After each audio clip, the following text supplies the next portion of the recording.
لله رب العالمين، والصلاة والسلام على رسوله الكريم وعلى آله وأصحابه أجمعين، وأشهد أن لا إله إلا الله، وأشهد أن محمدًا عبده ورسوله. أما بعد، يقول تعالى: حتى إذا فتحت يأجوج ومأجوج وهم من كل حدب ينسلون. يأجوج ومأجوج، هذان الاسمان مأخوذان من الأجيج والتأجج،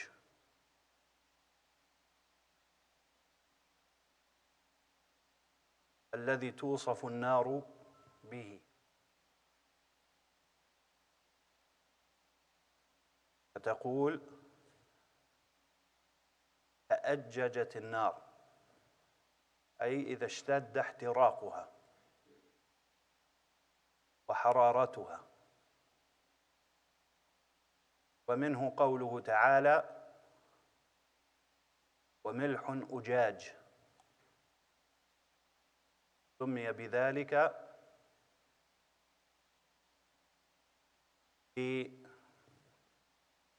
لشدة ملوحته.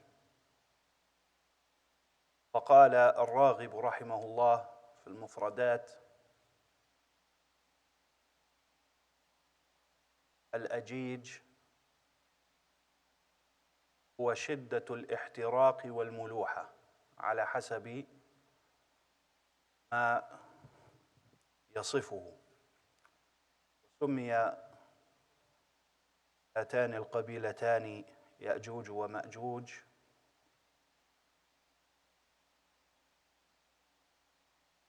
اضطرابهم كثرة، ويكونون كالموج من الناس من البشر، وكذلك لشدتهم على بني آدم ولشدة سفكهم الدماء.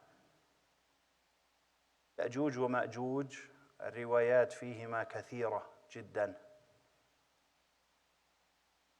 وكثير من هذه الروايات لا تصح عن رسول الله صلى الله عليه وسلم،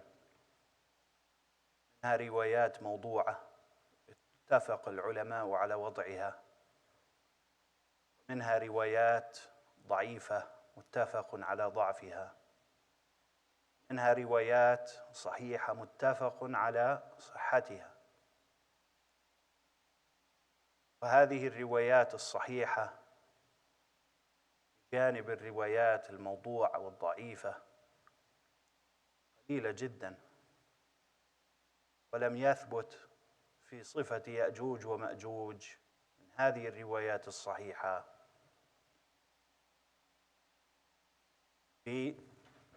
بصفة خلقهم.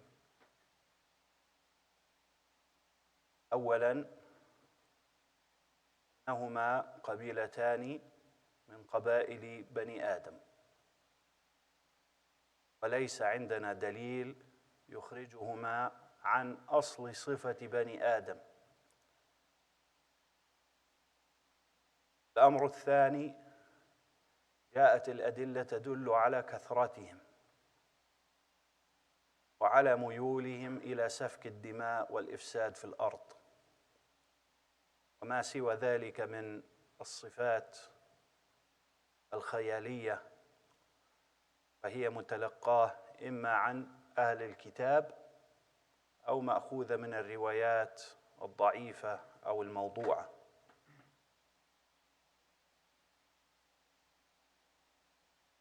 ومن أجل ذلك حقق جمع من العلماء أن يأجوج ومأجوج كانوا وراء السد، ثم بعد ذلك انتشروا في الأرض كانتشار الناس سواء بسواء. وهذه الأمم التي نراها، قال بعض العلماء: هاتان القبيلتان هما أصول هذه الأجناس التي تكون في شمال آسيا، الصين والمغول وهؤلاء. وزاد بعض العلماء أيضا أن جنس الروم أيضا من هؤلاء. هذا فيه نوع بعد، لكن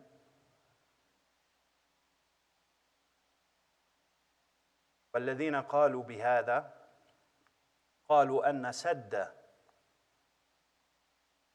يأجوج ومأجوج هو السد الذي بناه ذو القرنين، وقص الله تعالى علينا قصته في سورة الكهف. هذا السد كان يمنعهم من الإفساد في الأرض، ثم مر الزمن فانتشروا انتشارا طبيعيا، وبقي السد علامة على وقت خروجهم. وبقي السد علامة على وقت خروجهم، ليس أن السد يمنع خروجهم. كيف ذلك؟ جاء في رواية عند الإمام مسلم أن النبي صلى الله عليه وسلم قال: ويل للعرب من شر قد اقترب، لقد فتح اليوم من ردم يأجوج ومأجوج كهذه، وحلق بين أصبعيه السبابة والإبهام، يعني قال كهذه. فهذا يدل على اقتراب وقت خروجهم على المسلمين وعلى إفسادهم في الأرض من وقت رسول الله صلى الله عليه وسلم. الله عز وجل وصفهم بأوصاف مثل ما نجد هنا، إذ يقول الله تعالى: وهم من كل حدب ينسلون. من كل حدب أي من كل مرتفع، ينزلون. فذكر بعض الناس منهم المفسر الكبير الشيخ عبد الرحمن بن سعدي رحمه الله وغيره في رسالة أفردها عن يأجوج ومأجوج، أن هذا كناية عن ما يستعملونه من الأسلحة الفتاكة الموجودة الآن من الطائرات والصواريخ وما شابه ذلك. هذا القول قول قوي جدا. وثم حديث في مسند الإمام أحمد إسناد مختلف فيه بين العلماء، وهذه الرواية قد ضعفها جمع من العلماء منهم ابن كثير رحمه الله في تفسيره، أن يأجوج ومأجوج يحفرون في هذا الردم كل يوم، فإذا بلغوا منه مبلغا أصابهم التعب والرهق، فقالوا: نكمل غدا، فيصبحون فيجدون الردم قد التأم، ثم يحفرون، وهكذا كل يوم، حتى أن أحدهم يقول ذات ليلة: نكمل غدا إن شاء الله، فيستثني. فعند ذلك يصبحون ولم يلتئم الجدار ولم يلتئم الردم، فيكملون حفر هذا الردم فيخرجون. هذه الرواية الحقيقة في إسنادها نكارة، والحقيقة أن في معنى هذه الرواية شيء، في النفس من هذه الرواية شيء، لكن على كل حال هذا قول قوي وهو الأقرب ولا يعني ذلك أنه غير ممكن أن يكون يأجوج ومأجوج في مكان خافي عن الناس. نحن لا ننفي ذلك، ومن الجهل بمكان أن ننفي ذلك، بل ممكن أن تكون هاتان القبيلتان مخفيتان عن أعين الناس ويخرجون كما قص الله تعالى علينا. هذا ممكن، وعدم العلم ليس دليلا على العدم. يعني عدم العلم ليس علما بالعدم كما هو مقرر في علم الأصول، ولكن الأقرب والله أعلم هذا التحقيق، وما جاء في أوصاف أسلحتهم وما جاء في أوصاف خروجهم وهكذا، فهذا يكون من باب ضرب المثل لما يعقله الناس في زمن رسول الله صلى الله عليه وسلم. فإن القرآن والسنة والوحي لا يأتي بأمثلة لا يفهمها الذين يتلقون هذه الرسالة سلفا أو خلفا. فنحن نعلم المقصود بالنشاب والسهم والرمح، وإن نسخت هذه الآلات في الوقت الحديث، نسخت بالأسلحة الحديثة، فكذلك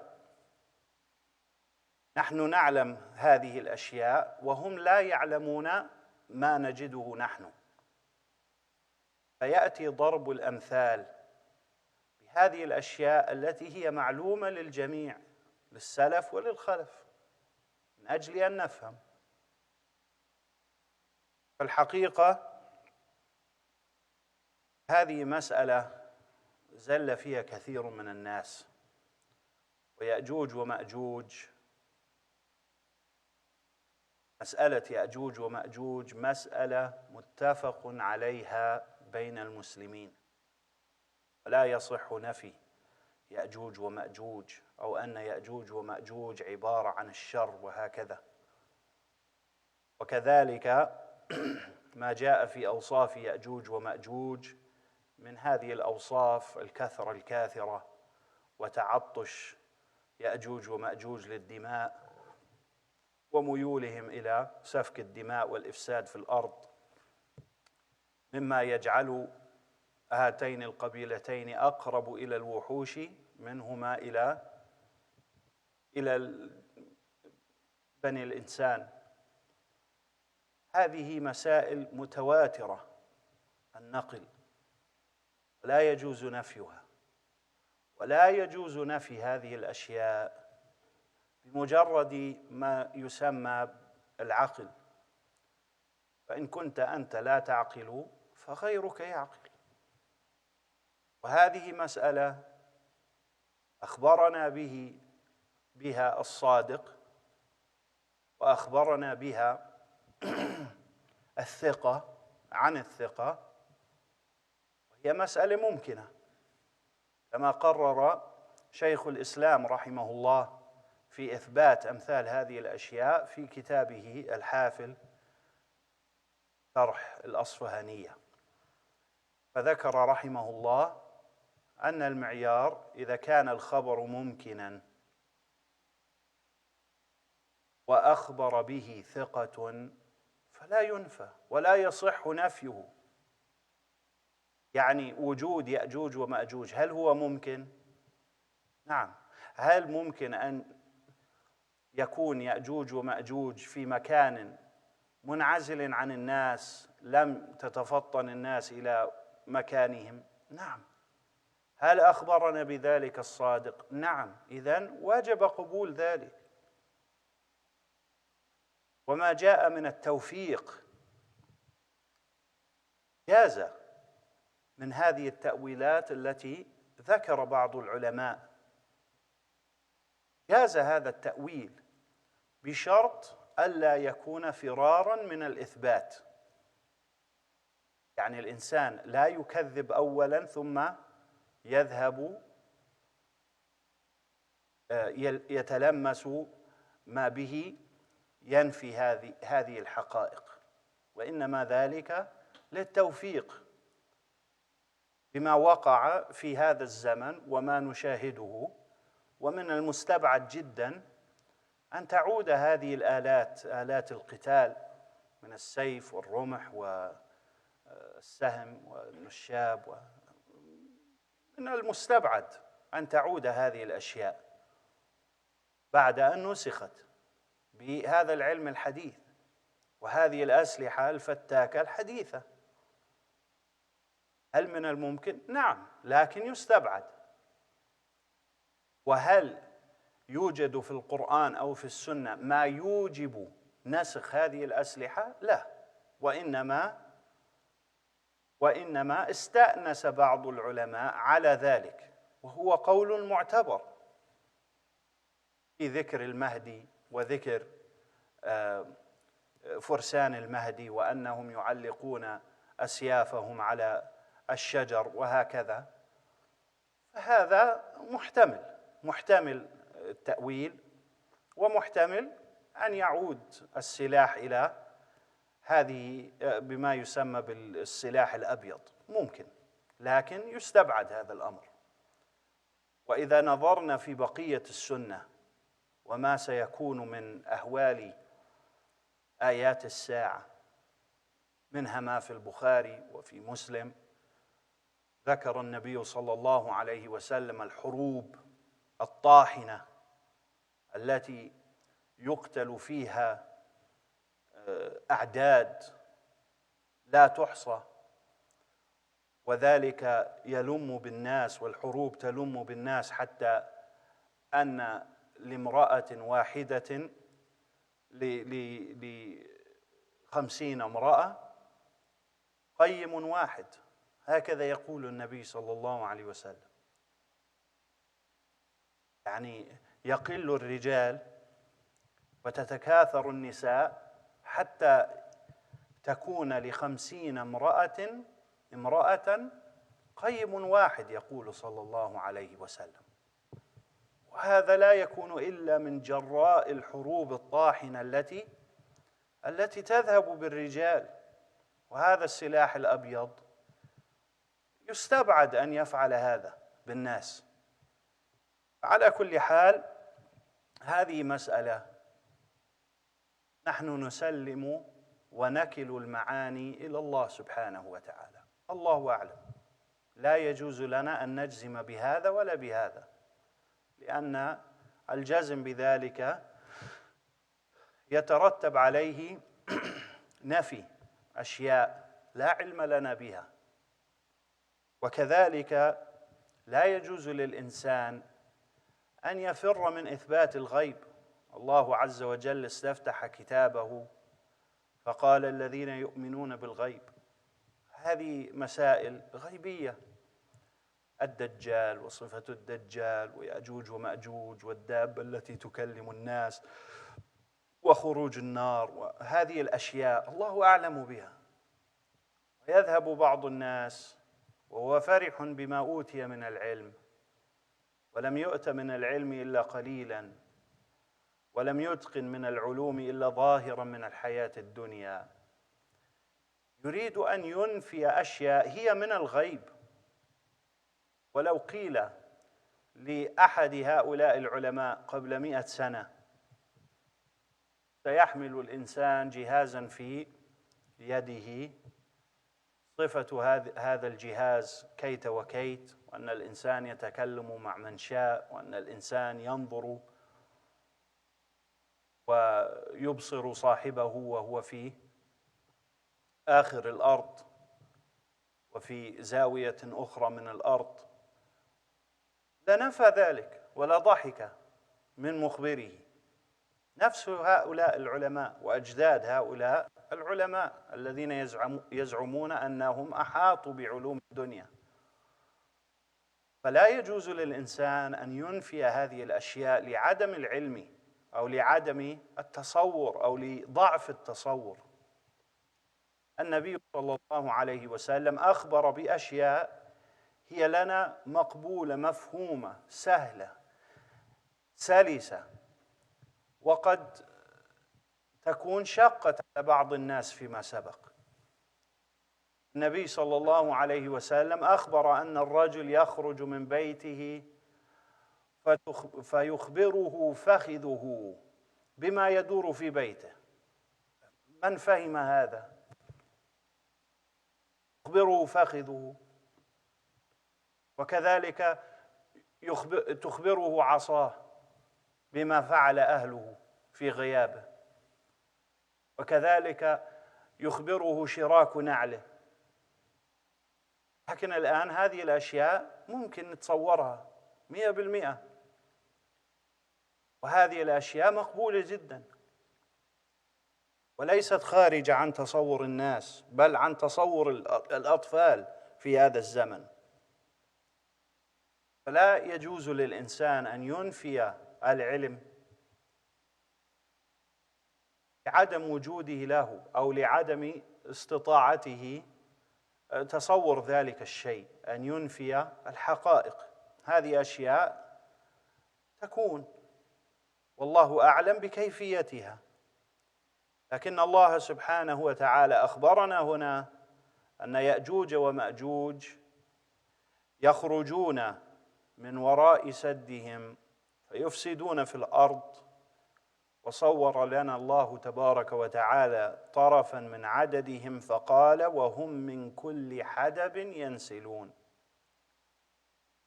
كأنه يقول الأودية لا تسعهم فيضطرون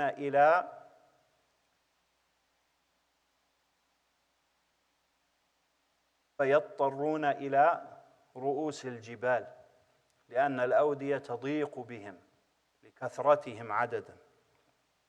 قال وهم من كل حدب ينسلون، أي ينزلون على الناس بالإفساد وسفك الدماء. وقد جاء أيضا في وصفهم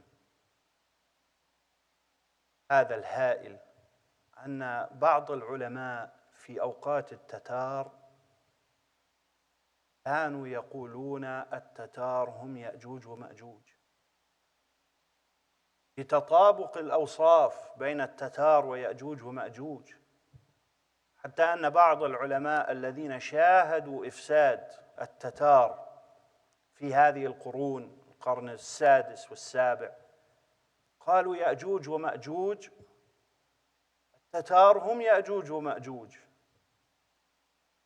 حتى أن المسلمين كانوا يقولون من قال لك هزم التتار فلا تصدق.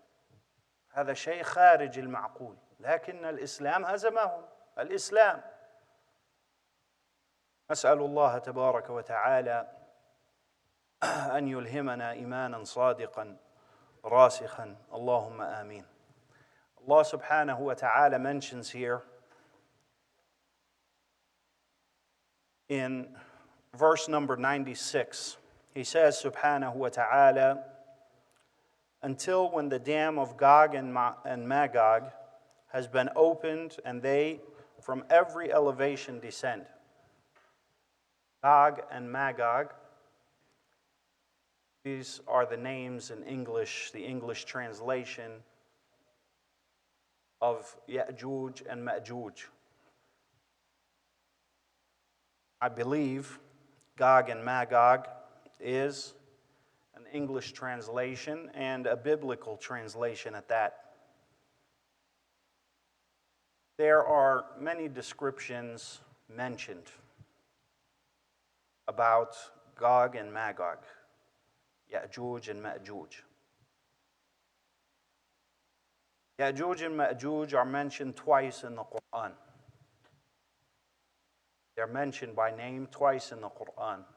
First time is in Surah Al-Kahf, the second time in this in this isolated verse here in Surah Al-Anbiya. What we find of descriptions in the Quran are the most relevant descriptions of Ya'juj and Ma'juj. And those descriptions are that Ya'juj and Ma'juj are a wicked people that have an inclination to murder and war and pillaging and so forth. There are many, many narrations regarding Ya'juj and Ma'juj. Many. Matter of fact, some of these narrations have been gathered into independent treatises. There are narrations which are agreed upon amongst the scholars to be fabrications. There are narrations which are agreed upon amongst the scholars to be weak. There are narrations regarding Ya'juj and Ma'juj that are agreed upon amongst the scholars to be authentic. These authentic narrations give us a couple of descriptions. First of these descriptions is that Ya'juj and Ma'juj are human beings. They're not monsters. They are not beasts, primitive beasts, as other fabrications would articulate.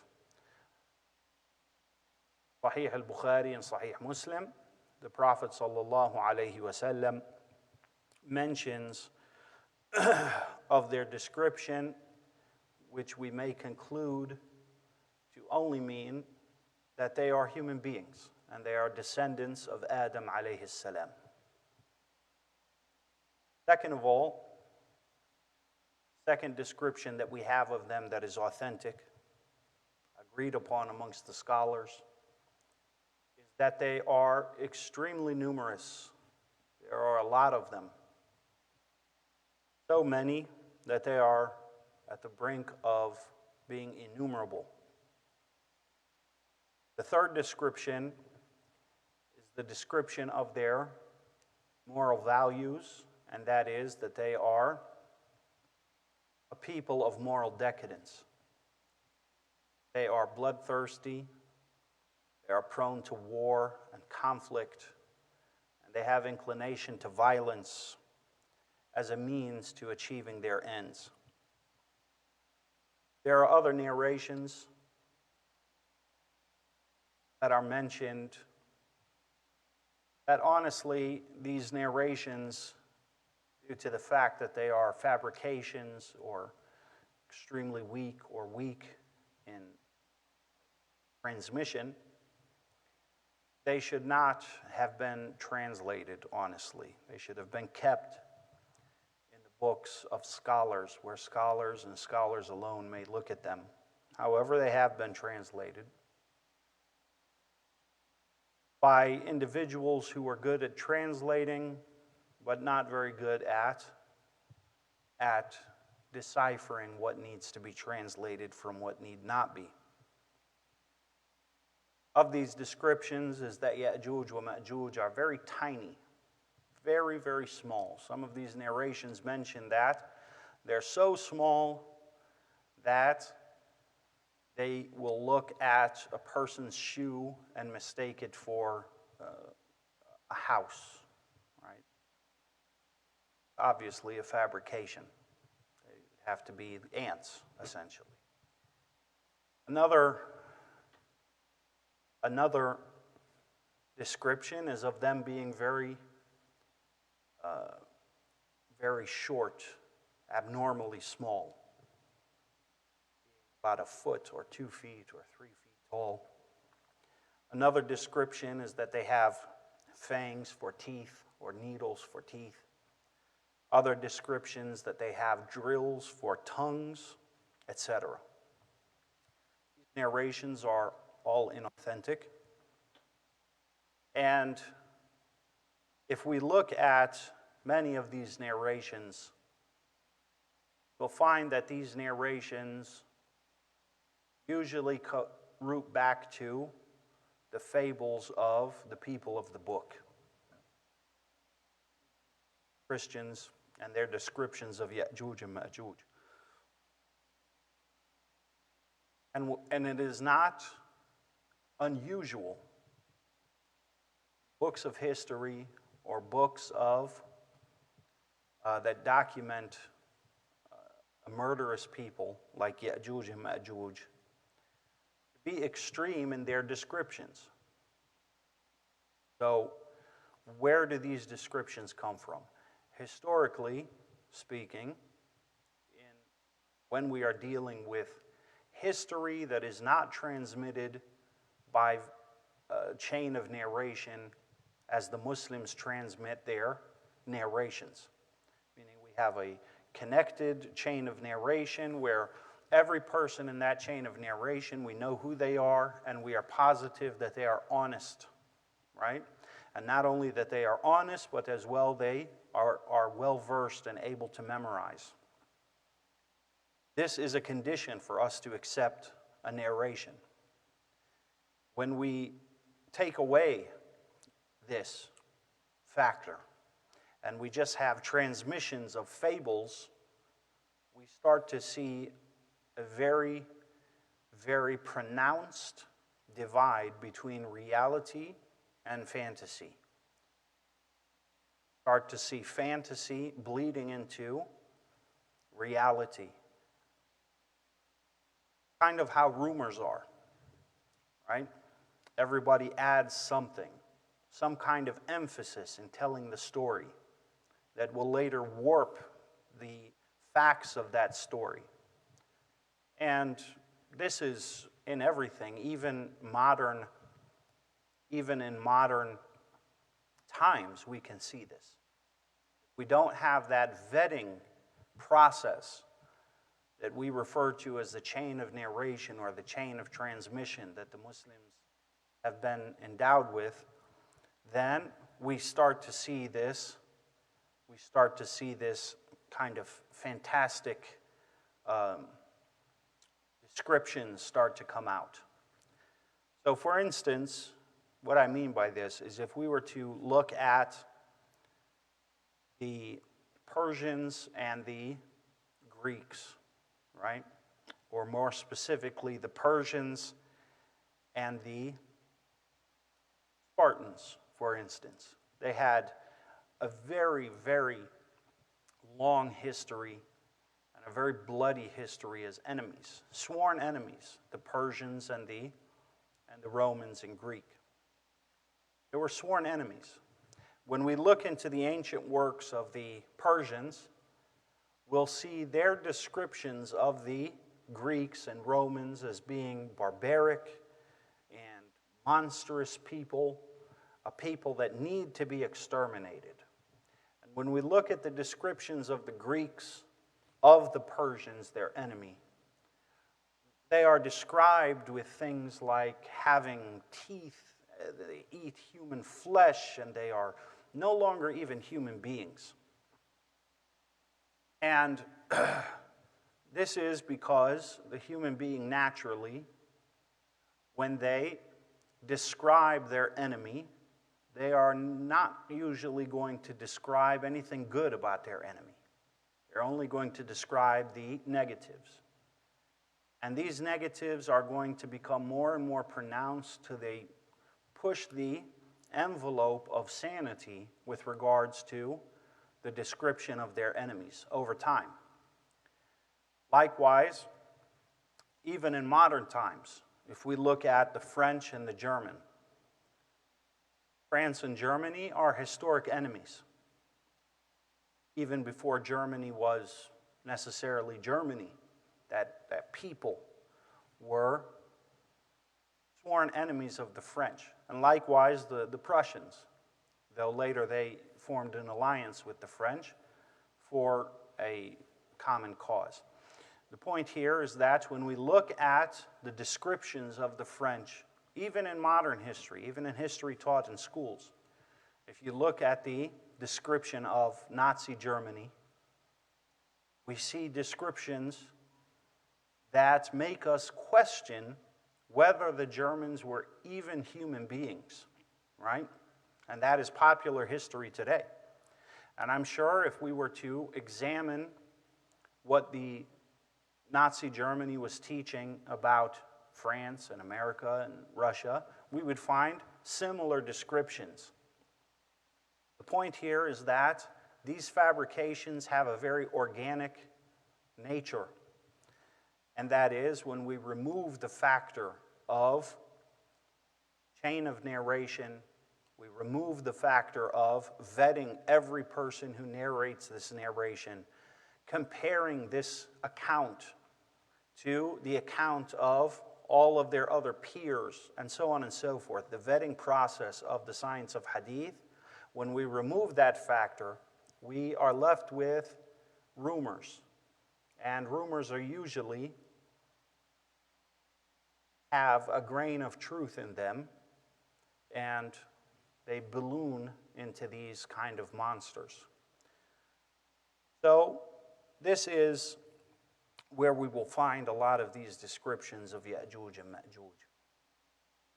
We have no reason to believe that Ya'juj and Ma'juj are anything but human. And very likely, Ya'juj and Ma'juj are no longer behind their wall. They multiplied and they spread throughout the earth as the rest of human civilization has done.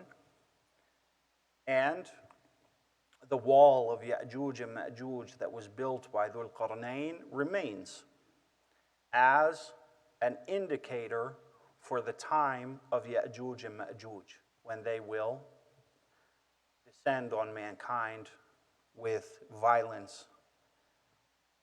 However, these narrations and these verses in Surah Al-Kahf do not necessitate per se that Ya'juj and Ma'juj remain behind this wall till today. Is it possible? Yes. Is it possible that Ya'juj and Ma'juj are in a place where we have not discovered, or in a place where they are hidden from the rest of mankind? Possible. Probable? Not so probable, but possible. Right? It is possible. We will not deny that, and we will not say for sure that is not the case, because that would necessitate for us to know for sure who Ya'juj and Ma'juj are, and we don't. However, is it more probable that Ya'juj and Ma'juj are